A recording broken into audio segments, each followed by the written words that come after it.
Hello, Journal Goddesses. It is Wednesday, and that means it is time for us to check in for our weekly Oracle Journal with me. And this wig might drive me crazy today because it is a little long. So, last week, Friday, if you've watched that video, I talked a little bit about how I got a letter that kind of stopped me from journaling as much as I usually do.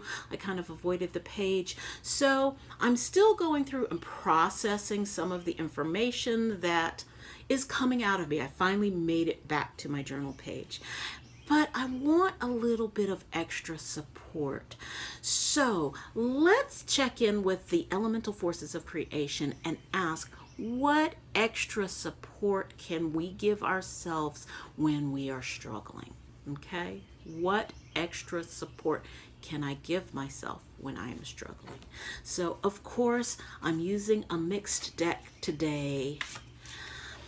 And I think I'm only going to do 2 cards because I feel like 2 bits of extra support will be exactly what I need. You can obviously pull more cards if you need, or if you feel like you're needing more support, but that feels right to me, just kind of tuning into it.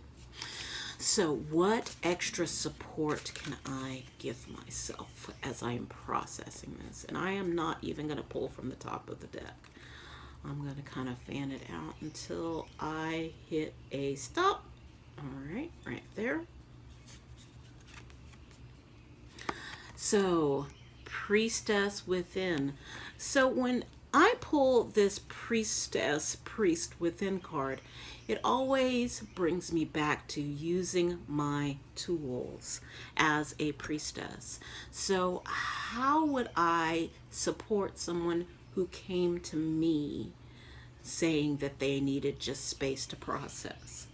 So let's write a little bit about that. How, if you went to someone else, someone who is a priestess or a priest or a spiritual counselor or an intuitive coach or any person like that, any support person like that, how would they support you? What would they want you to know?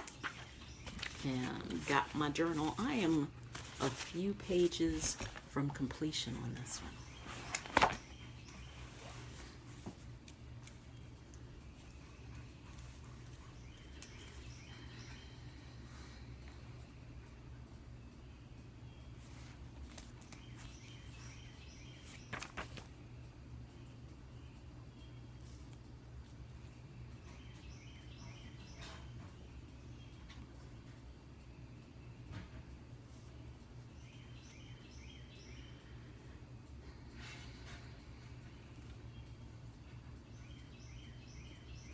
Now, another thing to know about the priestess and priest within is that a priestess holds that everything that you do in life is sacred, from paying bills to making a meal to taking out the garbage.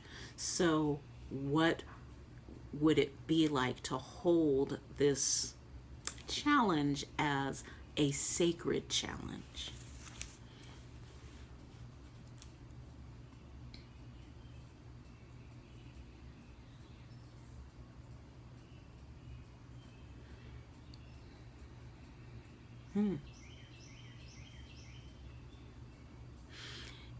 It always is interesting to me when I pull these cards because I never quite know what I'm gonna jot down. And one of the things that I jotted down here is start to recognize the sacred in this situation. So while the letter was a little bit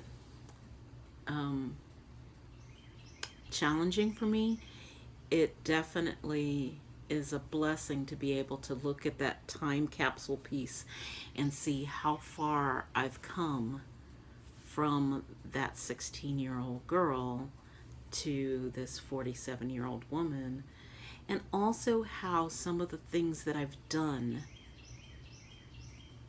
some of my default settings, some of the habits, for good or bad, that I have fallen back on have were kind of established during that time of my life. So it's cool to kind of have that and be able to recognize that. That is a blessing. That is sacred. All right. So I'm going to shuffle the deck one more time. Oh, and I have a card that popped out, so I always listen to that. Holding space. All right. So what would it look like to hold space for myself to be able to process this? What would it look like for you to hold space for yourself to bring more gentleness in, to bring more grace and ease in?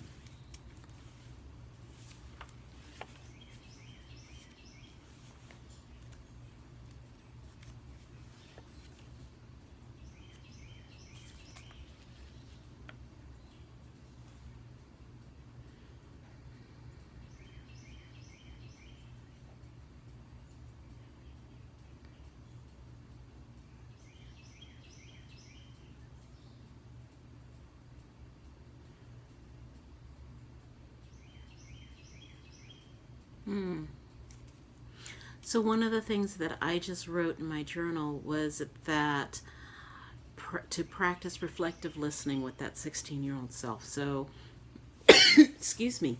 So as I am going back through and reading the letter again, maybe just acknowledging that I hear my 16-year-old self's pain, I hear her distress, I hear her struggle, and honoring that by just letting her know that I hear that. Not trying to fix her, not trying to make her perception of anything wrong, just acknowledging that I hear her and that it's okay. I think that'll help me to reclaim some of that power from the past.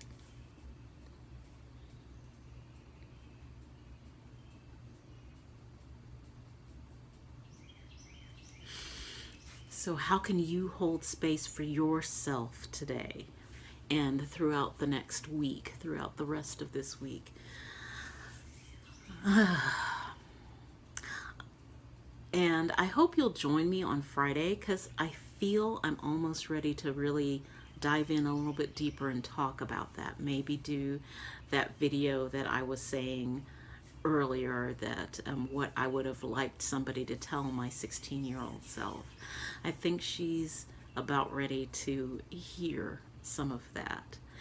I got a lovely email the other day talking about how much this person was enjoying these journal with me's, but she wanted to know if I could move them to the beginning of the week, Monday, so that way she could have the and she could have the benefit of having the whole 7 days to be able to work with this, work with what she was coming up in her journaling more consciously. So if you would enjoy having these on Monday rather than on Wednesday, please leave a comment in the doodly-doo below. I would love to know how you're moving through these. Are you journaling with me? Are you saving them until you can have a better time to journal? I would love to know. I want these to be a service to you and to me, and I will see what I can do. If you enjoyed this video, as always, please give me a thumbs up and share this with someone whom you think would benefit from it. I am sending you loads and loads of love and fun and grace and ease as you are moving through the rest of this week, and I will see you later. Take care. Bye-bye.